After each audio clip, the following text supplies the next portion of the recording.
The knock came just after noon, when the lake outside lay still under a pale winter sky, and the bare birch trees stood like quiet sentinels at the edge of the yard. Rachel wiped her hands on a dish towel and moved toward the door, her stomach already heavy with unease. When she opened it, her father, Thomas, stood on the porch, shoulders squared as though he was bringing her good news.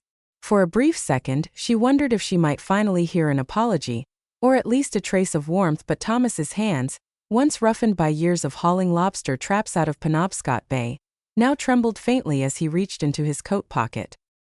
He stepped inside without waiting for an invitation, his boots tracking slush across the old pine floorboards Rachel had refinished herself.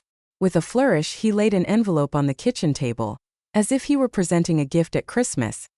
Help our channel reach our first 1,000 subscribers by liking and subscribing. Your support is what keeps us going and allows us to continue telling inspiring stories of justice, healing, and self-worth. Now let's get back to the story. A cashier's check slid out, its neat type announcing the amount, $12,000.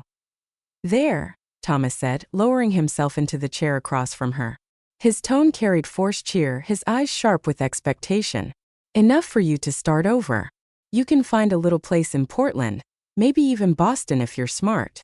Rachel stared at the check, her fingers instinctively brushing the steel key she wore on a cord around her neck. The kitchen smelled faintly of Thomas's cologne, too sharp for the small room, invading the air like a stranger. She kept her voice steady. You sold the cottage. Thomas leaned back, spreading his hands as if explaining something obvious. You've been too busy to manage it, Rachel. Running jobs all over the coast, working yourself to the bone. I saved you from drowning in responsibility. This way you can be free. Rachel didn't answer. She let the silence build, her jaw tight, her eyes still fixed on the check. Thomas mistook her quiet for surrender, and a small smile curled across his mouth.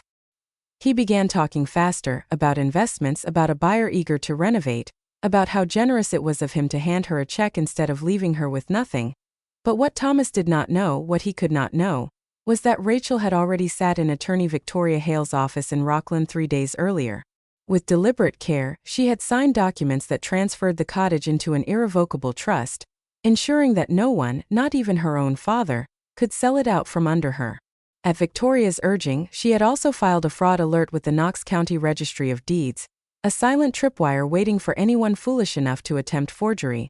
Rachel lifted the check from the table, turned it once in her hand, and set it back down with deliberate calm. Thomas leaned further back in his chair, certain he had won.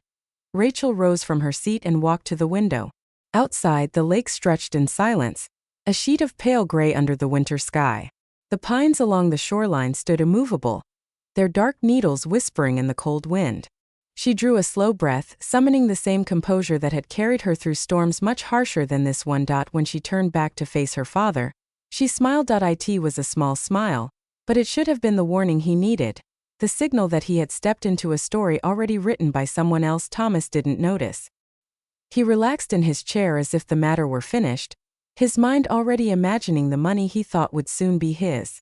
But Rachel knew better. She knew this was not the end. It was only the beginning of a reckoning that would unfold in its own time. With its own witnesses, the check lay untouched on the table, the ink shining faintly in the winter light. Rachel watched her father's hands, the same hands that had once taught her how to bait traps, how to tie knots on the dock. They trembled now, not from age alone, but from the quiet knowledge that his schemes had become a desperate habit. He spoke again, trying to fill the silence. Rachel, you'll thank me for this someday. You'll see. That place was holding you back. Now you can start fresh. Rachel tilted her head, the faint smile still on her lips, though it never reached her eyes. Is that what you think this is, Dad? A gift? Thomas's grin faltered for the briefest second, but then he laughed, waving her words away like smoke. You'll understand later. Rachel let him believe that. For now, the afternoon stretched quietly as her father stood, buttoning his coat with an air of finality. He thought the chapter had closed, that she had accepted her fate. He left with a satisfied nod, stepping back into the sharp winter air. When the door closed behind him, the cottage fell into silence. The kind of silence that carried memory in its walls, the memory of her mother's voice, of winter spent curled by the wood stove, Of long nights repairing floorboards that had sagged under years of neglect. Rachel stood for a moment, staring at the check still lying on the table where Thomas had placed it. She did not touch it again. Instead, she traced the edge of the steel key around her neck, its familiar weight reminding her of every sacrifice she had made to keep this house standing. The lake outside reflected the pale sky, unmoved by human schemes. The birches bent slightly in the cold wind, their bare branches scratching softly against the window. Rachel breathed in deeply, the tension in her chest loosening just enough to remind her she was still in control. Thomas thought he had written the ending to this story. He thought he had taken everything. But Rachel knew better. She had already written the next chapter, one that would turn his betrayal into his downfall. The cottage still stood. The trust papers were signed. The tripwire was waiting. And Rachel was ready. The cottage fell into silence after Thomas left, the check still lying where he had placed it. Rachel sat down at the table, her fingers pressed against the cool wood, and let her eyes linger on the piece of paper that was supposed to replace her inheritance, her memories, her very sense of belonging. The number on it, $12000, glared back at her like an insult. She leaned back and let her thoughts drift into the past. It had been years since her mother's death.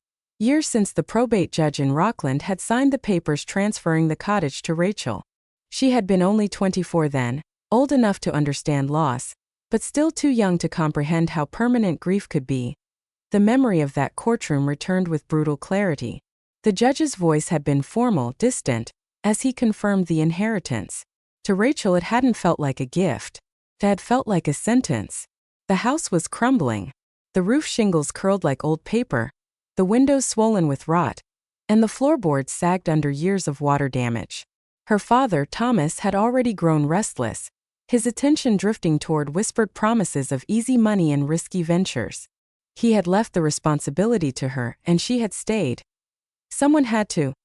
Rachel remembered those first winters vividly.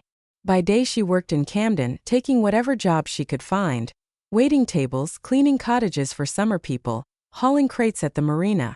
By night, she came home to the cottage and stripped wallpaper from damp walls, replaced rotten joists, and sanded floors until her back screamed in protest. The scent of sawdust became as familiar as the salt air that drifted in from the lake. Her hands, once soft, grew calloused and strong. Her back learned the ache of labor, the kind that seeps into your bones and lingers even in sleep.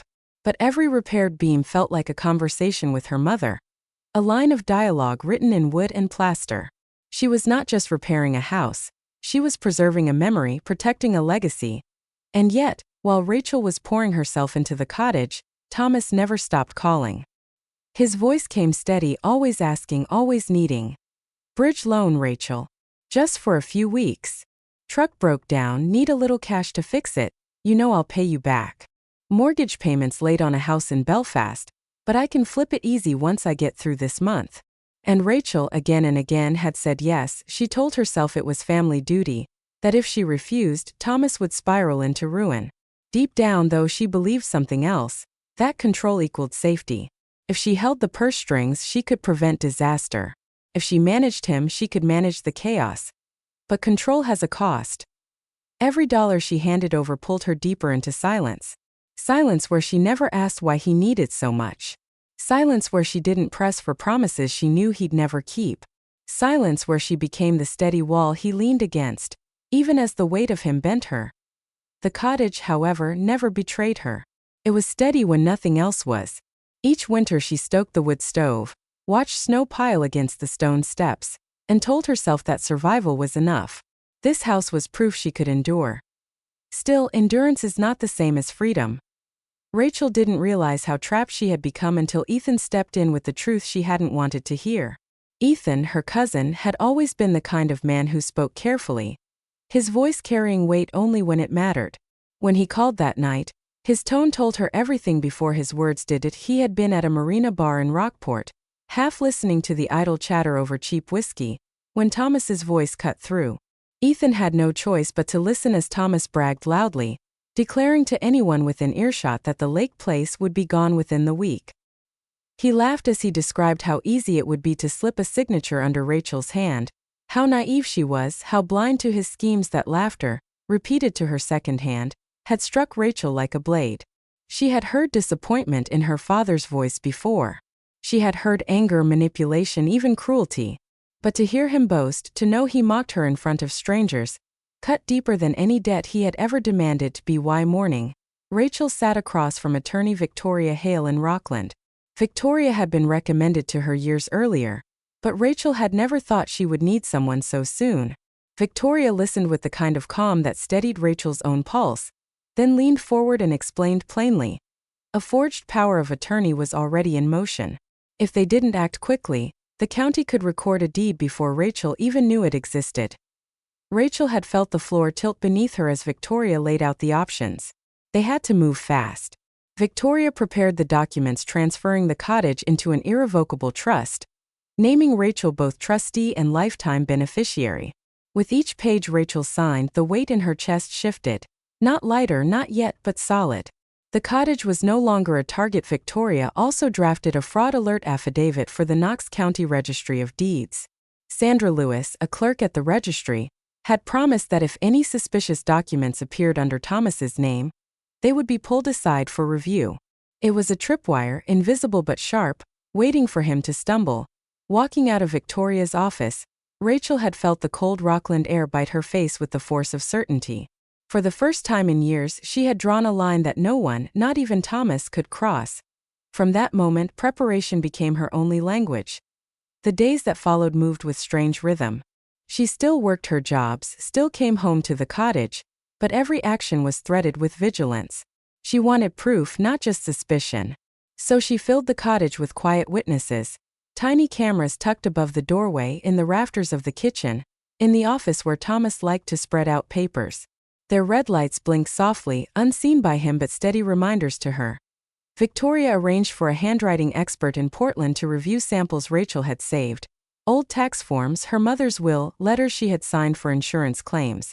Compared side by side with the supposed power of attorney, the forgeries betrayed themselves. Loops too shallow, pressure uneven. A signature crafted by someone who thought practice could replace intimacy.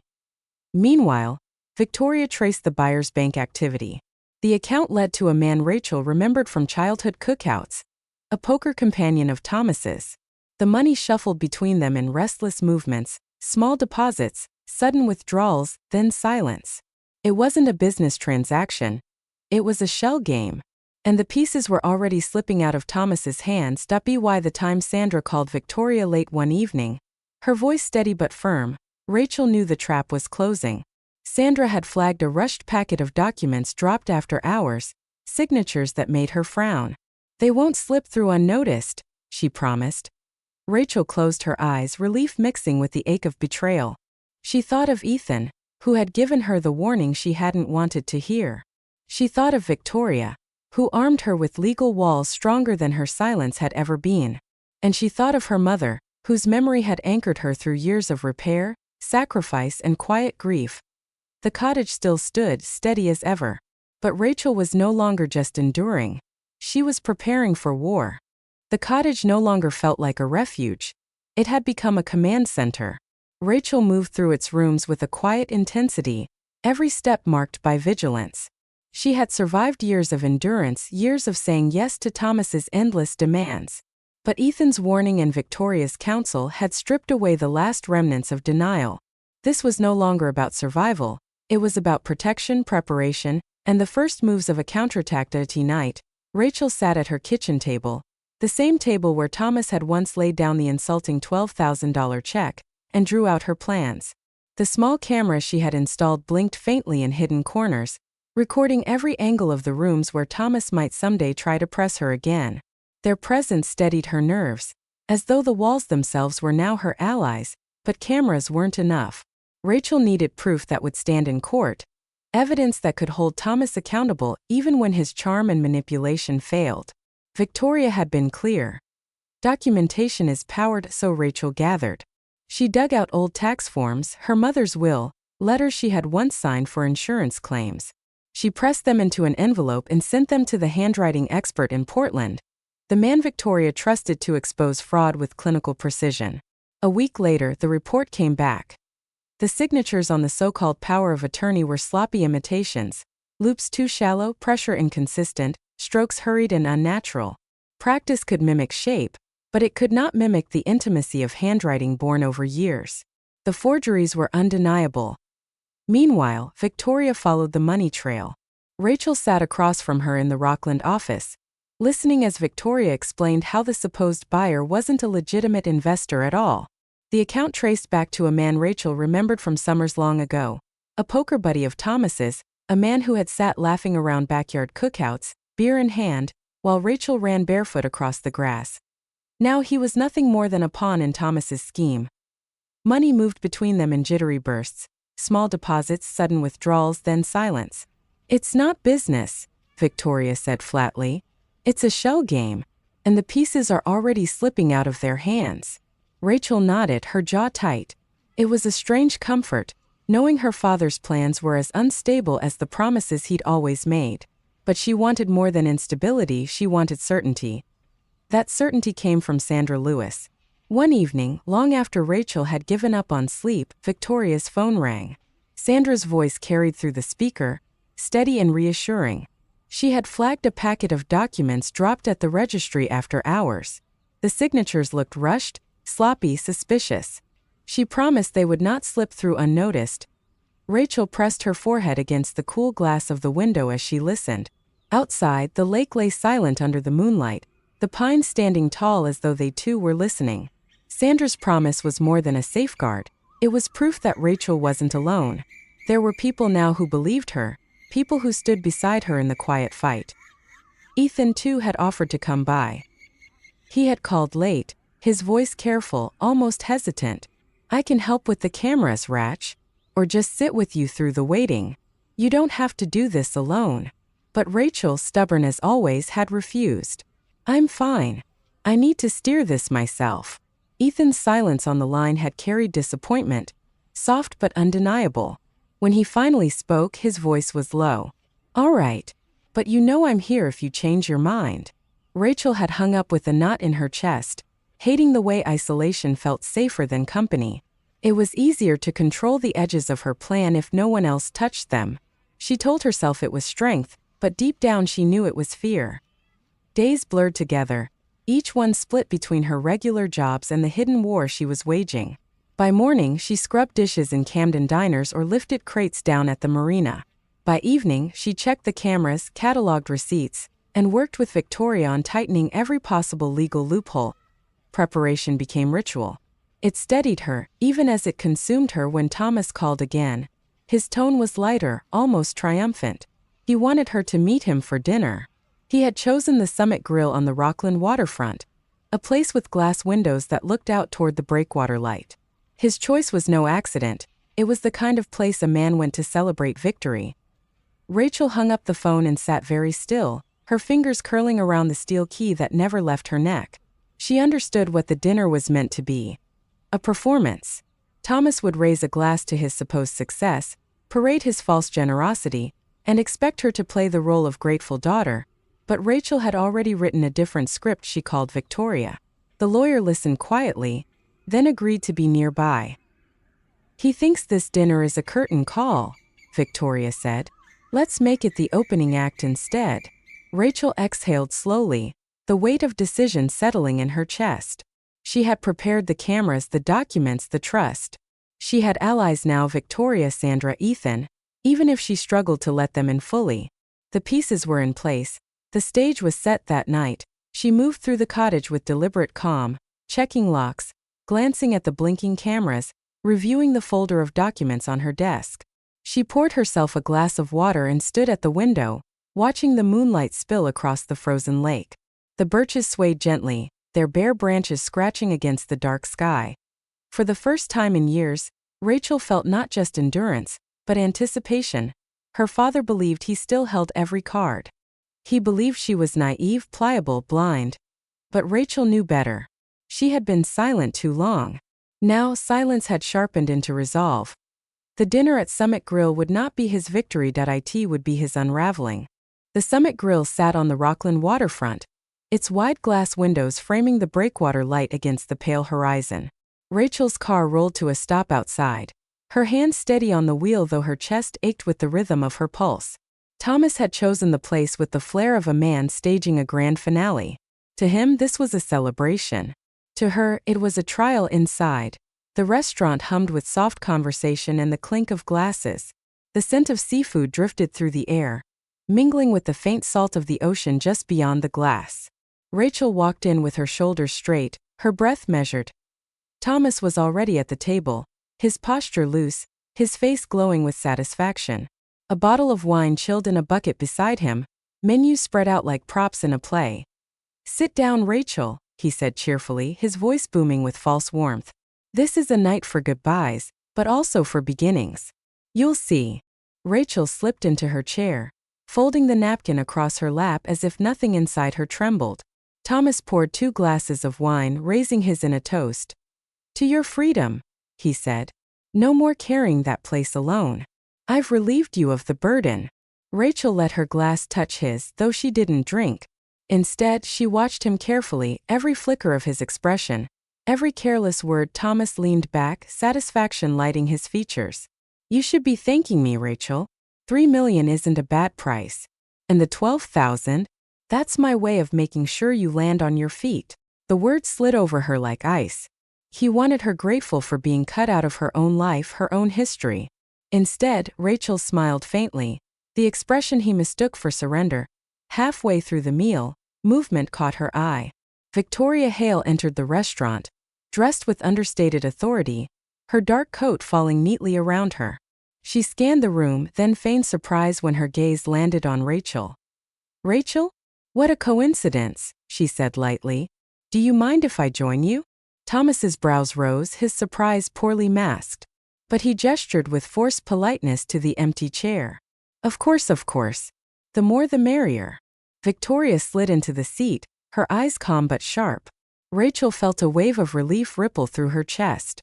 She wasn't alone in this performance. The waiter cleared their plates, and Thomas grew bolder, perhaps buoyed by the wine, perhaps by his own belief that he held every card. His voice softened, edged with something raw. "You know, Rachel," he began, his fork pausing midair. "Your mother always favored you. Even in her will. That house should have been mine by rights. I built the dock, repaired the roof, paid the taxes when she couldn't. And what did the judge do? Handed it all to you like I was some afterthought." Rachel's throat tightened, but she kept her face composed. She had known, of course, that his resentment ran deep, but hearing it now, hearing the bitterness spoken aloud, cut through her like glass. Victoria caught her eye and gave the smallest nod. The mask was slipping. The moment was close. When the waiter set down fresh glasses of wine, Victoria leaned forward, her tone almost conversational. "Thomas," she said, her voice steady, "I happened to stop by the registry this week. Interesting timing on some documents filed under your name." Thomas's fork froze. "What documents?" Victoria reached into her bag and slid a folder across the table. Inside were copies of the trust filings, stamped and dated 3 days before his so-called sale. "This cottage," she said, tapping the pages, "is no longer vulnerable to your signatures. It belongs to an irrevocable trust, with Rachel as lifetime beneficiary. Any deed attempted afterward is void." Thomas's face darkened. He flipped through the pages as though disbelief might undo the ink. "You can't do this to me. I already had a buyer lined up." "The so-called buyer," Victoria replied calmly, "is linked to a shell account in Warren tied directly to one of your poker acquaintances. Funds never cleared escrow. If you represent it otherwise, that qualifies as fraud." He slammed the folder shut, his face flushed. "You think you're clever? I poured years into that property. Paid bills when your mother couldn't. Rachel owes me." Rachel met his glare with calm resolve. "I don't owe you theft." His breath hitched, anger flickering across his features. He leaned closer, lowering his voice as though secrets could save him. "You don't understand, Rachel. I'm drowning. Thomas and Linders are breathing down my neck. I can't walk the harbor without someone reminding me of my debts. Selling that place was my chance to stay afloat." Victoria's voice sharpened, clinical and precise. "And forging a signature? Exploiting your own daughter? Under Maine law, that's document fraud, attempted theft by deception, and financial exploitation of a family member. The district attorney could press charges tomorrow." For a moment, the swagger drained out of Thomas. His eyes darted toward the window. where the lighthouse blinked against the darkening sky. Then he straightened, summoning one last defense. So what now? You going to drag me off in handcuffs? Not yet, Victoria said evenly. Prosecutors often weigh restitution. If you begin repayment if you cooperate, it may affect how charges are pursued. But make no mistake, your exposure is real. And the clock has already started. Silence settled between them, heavy as the tide outside. Thomas shifted in his chair, suddenly smaller, as if the weight of his schemes pressed down on him all at once. Rachel watched him, a strange mixture of sadness and steel in her chest. This wasn't just a dinner. This was a reckoning. She had once thought endurance was enough, that surviving her father's demands, his debts, his manipulations, would preserve the cottage in her mother's memory. But endurance had only delayed the inevitable. Tonight, boundaries had been written in ink, undeniable and permanent. The wine glasses sat untouched, the folder between them like a gavel. Thomas's shadow stretched long against the window, but for the first time Rachel understood. His shadow no longer reached her. The morning after the dinner at Summit Grill, Rachel drove back to Victoria's office in Rockland. The tide was still low along the shore, fishing boats resting heavy against their moorings. In her lap sat the folder from last night, its yellow tabs marking every page that had shifted the course of her life. Victoria met her with the same calm she had carried into the restaurant. She laid the file across her desk, her hands folded neatly on top. "What outcome do you want, Rachel?" she asked. Her tone was measured, but her eyes searched Rachel's face for an answer that wasn't simple. Rachel drew a breath. "I don't want this swept under the rug, but I also don't want to see him in an orange jumpsuit if there's another way." Victoria nodded, already drafting a plan. "Then we initiate civil action. It preserves leverage without locking you into a criminal case. At the same time, we outline a restitution framework.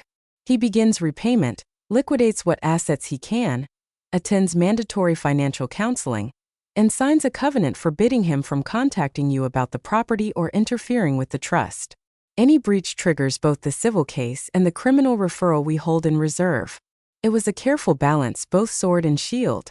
Rachel felt the weight in her chest shift, still heavy but structured, containable. When she explained it later to Ethan over coffee in Camden, he frowned into his mug. "Do you realize what this will do to him? He'll say you're destroying him, not saving him." Rachel stared down at her hands, weary of the endless equations she had to calculate. "Maybe both can be true, but I can't ignore what he tried to take from me. And I'm not blind to what it means to prosecute your own father." The words left a bitter taste like ash on her tongue. The thought of parading her father's downfall through the courts filled her with dread. But silence, she knew, would only invite another attempt. Ethan finally nodded, his eyes softening. "If this is what keeps you safe, I'll stand with you." That fragile alliance gave Rachel enough strength to begin the next chapter of her defense. Back at the cottage, she started with the locks. New hardware gleamed against old pine doors, each turn of the wrench a small declaration. Control wasn't just symbolic. It was practical. She walked the shoreline, marking where erosion had eaten closer each year. Under Maine's Department of Protection rules, she installed low stone buffers and planted native grasses, building quiet defenses against forces older and more patient than any family quarrel inside. She made her own shrine to survival. Above the mantel she hung two frames.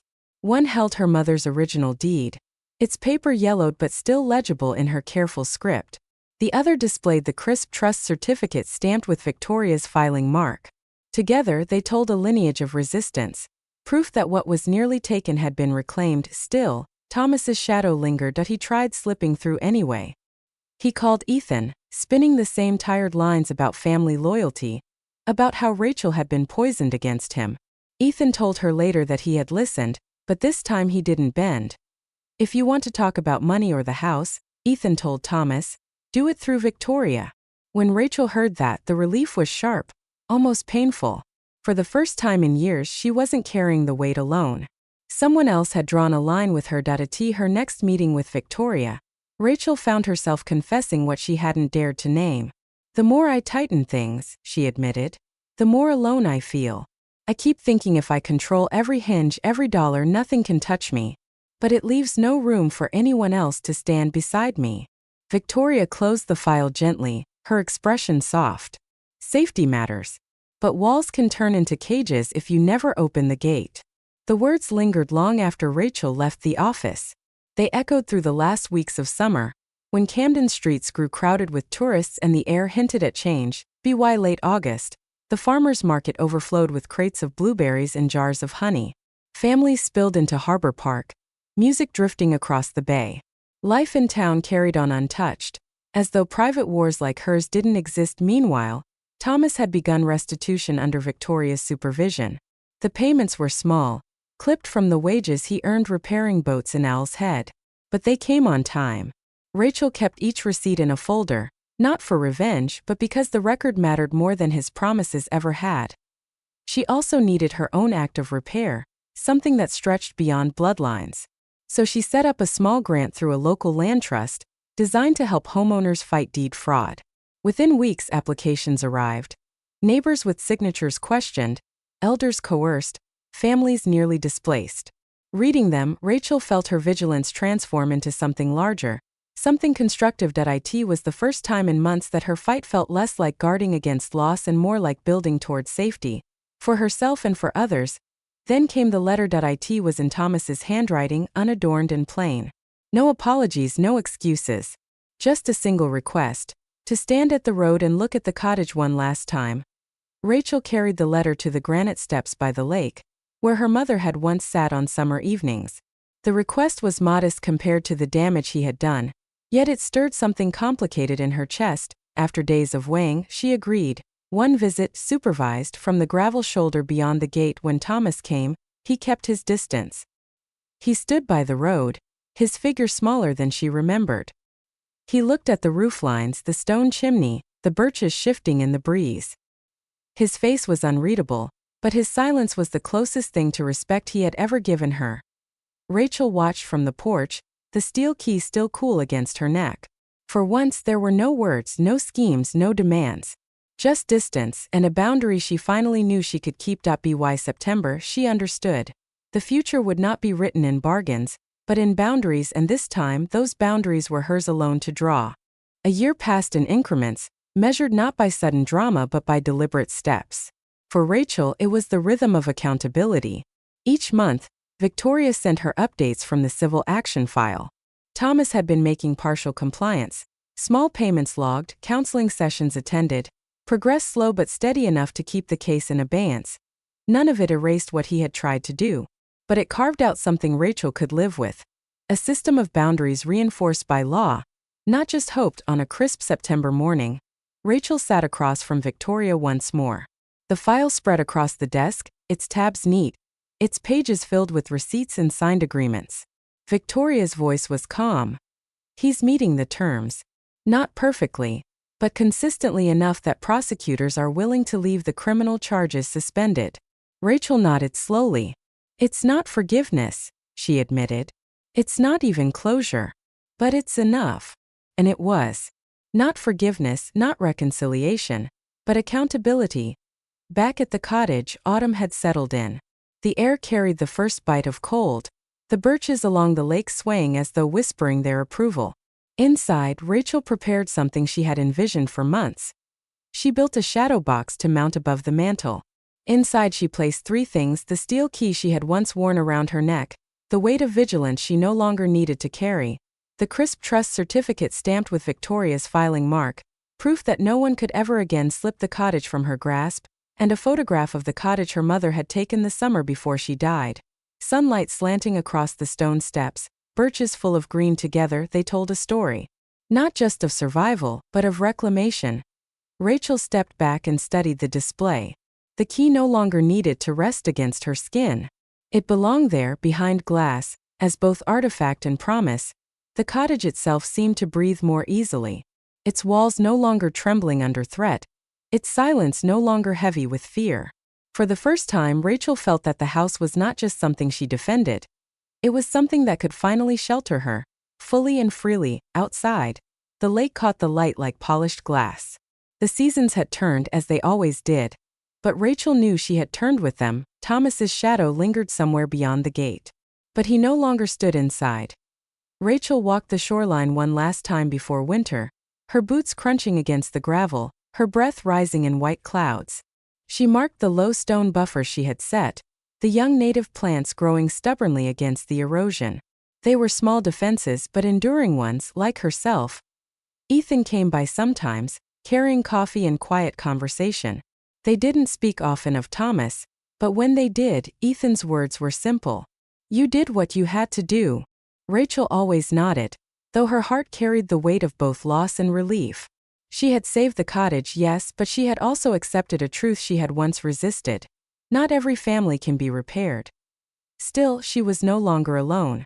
She had allies, a cousin who had stood by her, a lawyer who had fought for her, even a clerk who had pulled suspicious documents from a late-night drop. Together, they had created a safety net strong enough to catch her when silence had once been her only armor. By the following summer, Rachel felt something new in the air. The farmers' market buzzed again with blueberries and honey jars, tourists wandered Camden streets, and music filled Harbor Park. Life was moving forward, and so was she. The small grant she had started through the local land trust had grown. More homeowners reached out, their stories too familiar. Signatures questioned, neighbors coerced, families nearly displaced. Rachel read their applications with steady resolve. What had once been her private war had become something larger. A chance to protect others from the shadows she knew too well. One evening, she stood on the granite steps by the lake and let the memory of her mother wash over her. She imagined her mother sitting beside her, voice soft, reminding her of what strength really meant. Not silence, not endurance, but boundaries, and Rachel had learned to draw them. The cottage stood behind her, solid and enduring, a testament to what had been nearly lost and fiercely reclaimed. The shadows might remain outside the gate, but inside, there was peace. Rachel exhaled, her breath mingling with the cool evening air, and whispered into the wind, "The story of the cottage isn't over. It's mine now. All of it." And for the first time in years she believed it. Thank you for following this story till the end. If you found this an emotional journey of betrayal, justice, and inner strength, please help RevengeAmy reach its first 1,000 subscribers. Just a like and subscribe. Your support will be a great motivation for us to continue bringing more inspiring stories. Click subscribe today and be a part of this journey.